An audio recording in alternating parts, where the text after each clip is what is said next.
Theo thời gian những hạt mưa như lạnh thấm xóa hết yêu thương ngọt ngào mặn nồng giữa chúng ta. Đưa bàn tay cô kìm nén những cảm xúc vui mình vào đêm đến em chẳng tìm thấy lối ra. Sau lưng là tiếng nói yêu em chẳng rời xa em. Trong ban đêm điều đấy không dối trá dù người vội quên mơ. Bài ca em viết sẽ không được trọn vẹn đâu anh. Em yêu một ai thật rồi mãi chẳng là anh đâu. Xin hãy bước đi xa nơi đây vì mình sẽ không còn nơi đây. Bước đi xa nơi này những người yêu sẽ không còn nơi đây. Phải tự đứng lên mà thôi tránh nghe những niềm đau và nỗi buồn. Xung quanh em giờ đây nỗi cô đơn mình em một giấc mơ. Nhìn anh bước rơi đi xa dần. Nhìn anh bước rơi đi xa dần. Nhìn anh bước rơi đi xa dần. Nhìn anh bước rơi đi xa dần.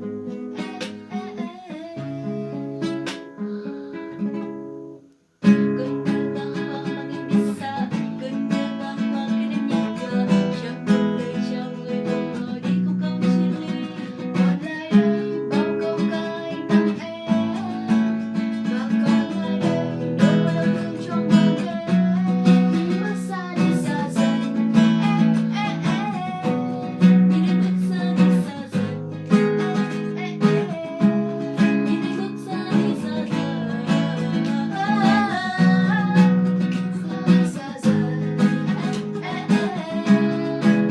Đang đi xa dần. Đang đi xa dần. Đang đâu my voice. Đừng quên đi bao điều mà anh đã cho em. Đang đi xa dần. Đừng quên đi bao điều mà anh. Đừng quên đi bao điều my voice. Anh đừng quên đi bao điều mà anh đã quên hết rồi. Nắng ấm xa dần rồi, nắng ấm xa dần rồi, nắng ấm xa dần. Nắng quên quên quên.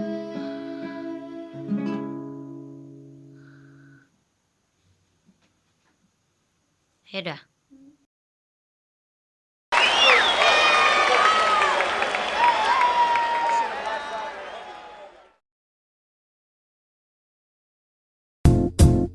It might seem